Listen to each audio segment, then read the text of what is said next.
پیارے دوستو، آج ہم آپ کے لیے ایک بہت پیاری کہانی لائے ہیں جس کا نام ہے نادان چڑیا۔ نادان چڑیا ابھی تک بھولی ہوئی تھی کہ اللہ نے اسے پر کی نعمت سے نوازا ہے جو انسان کے پاس نہیں۔ وہ کافی دیر سے پرواز کر رہی تھی اور کسی تلاش میں تھی۔ مسلسل پرواز کرنے سے اس کے پر بری طرح تھک چکے تھے۔ اسے بھوک بھی ستانے لگی۔ اب وہ کوئی محفوظ ٹھکانہ تلاش کر رہی تھی۔ کافی دیر کے بعد اسے ایک گھر نظر آیا جہاں صحن میں چھوٹی سی بچی ادھر ادھر پھدکتے چھوٹے چھوٹے چوزوں کو دانا ڈالنے میں مصروف تھی۔ چڑیا اس صحن میں اتر گئی، اس زمین پر بکھرے دانے چگنے لگی۔ مرغی نے جب اپنے بچوں کے درمیان کسی اجنبی چڑیا کو دیکھا تو وہ ننھی چڑیا کے قریب آ گئی۔ چڑیا اس کی آنکھوں میں چھپے غصے کو بھانپ گئی۔ اسی لمحے وہاں ایک بلی نمودار ہوئی۔ مرغی اور بلی دونوں چڑیا کو ایسے دیکھ رہے تھے جیسے کوئی فتح حاصل کر لی ہو۔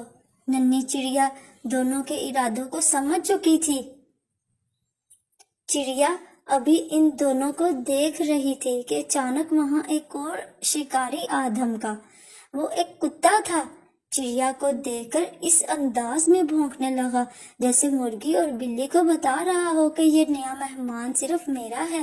چڑیا کو بہت زور کی بھوک لگ رہی تھی لیکن اس نے شکاری کی آمد پر اور زیادہ گھبرا گئی۔ کتا اب چڑیا کے بہت قریب آ چکا تھا۔ چڑیا کو فوراً کوئی محفوظ ٹھکانہ تلاش کرنا تھا۔ وہ خوانخوار آنکھوں والا کتا چڑیا پر جھپٹنے ہی والا تھا کہ چڑیا پھرتی سے اڑ کر صحن میں موجود کھڑکی پر آ بیٹھی۔ چڑیا دبک کر کھڑکی کے ایک کونے میں بیٹھ گئی۔ اس کا چہرہ خوف کی شدت سے زرد تھا۔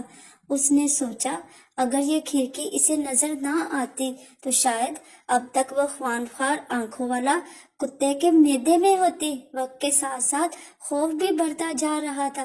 چڑیا دل سے اللہ سے دعا مانگ رہی تھی کہ اسے اس مصیبت سے چھٹکارا مل جائے تاکہ وہ آرام سے وہاں زمین پر پڑا دانا کھا سکے۔ بھوکی چڑیا اپنی قسمت کے بارے میں سوچنے لگی۔ کاش وہ چڑیا نہ ہوتی بلکہ انسان ہوتی، کوئی اسے اپنا نوالا نہ بناتا، اسے ہر وقت اپنی جان بچانے کے لیے دوسرے خونخوار جانوروں سے اپنی حفاظت نہ کرنی پڑتی، آرام سے چین کی زندگی بسر کرتی۔ کوئی کتا یا بلی اسے کھانے نہ آتا اور نہ وہ آج بھوکی پیاسی اس طرح خوف میں رات کاٹ رہی ہوتی۔ وہ رات واقعی بہت دہشت ناک تھی۔ اس نے اپنا سر باہر نکال کر نیچے کا جائزہ لیا۔ وہ خونخوار آنکھوں والا کتا ابھی تک اپنے شکار کی تلاش میں بیٹھا تھا۔ اگلی صبح بھوکی چڑیا نے ایک نظر نیچے ڈالی، وہاں اب کوئی شکاری نہ تھا۔ اچانک چھوٹی بچی کھڑکی کے قریب آئی۔ اس نے چڑیا کو دیکھا۔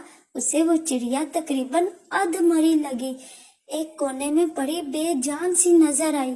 بچی نے اپنے ہاتھ کی انگلی سے چڑیا کو چھوا تو اسے احساس ہوا کہ چڑیا زندہ ہے۔ اب چڑیا کا دل خوف سے ڈوب رہا تھا کہ نہ جانے وہ بچی اس کے ساتھ کیا سلوک کرے۔ اچانک اس بچی کی آواز آئی، اوہو، لگتا ہے اس ننھی چڑیا کے پر نہیں ہیں۔ اس پورے جملے کا صرف ایک لفظ چڑیا کے ذہن میں جیسے اٹک کر رہ گیا۔ چڑیا نے لمبی سانس لی، جلدی سے اپنے پر پھڑ پھڑائے اور تھوڑی ہی دیر میں وہ نیلے آسمان میں گم ہو گئی۔ وہ نادان چڑیا ابھی تک بھولی ہوئی تھی کہ اللہ نے اسے پر کی نعمت سے نوازا ہے جو انسان کے پاس نہیں۔ ہر جاندار کو اللہ تعالیٰ نے مکمل پیدا کیا ہے، بس تھوڑے غور و فکر سے اپنے اندر موجود صلاحیتوں خود تلاش کرنا اس جاندار کا کام ہے۔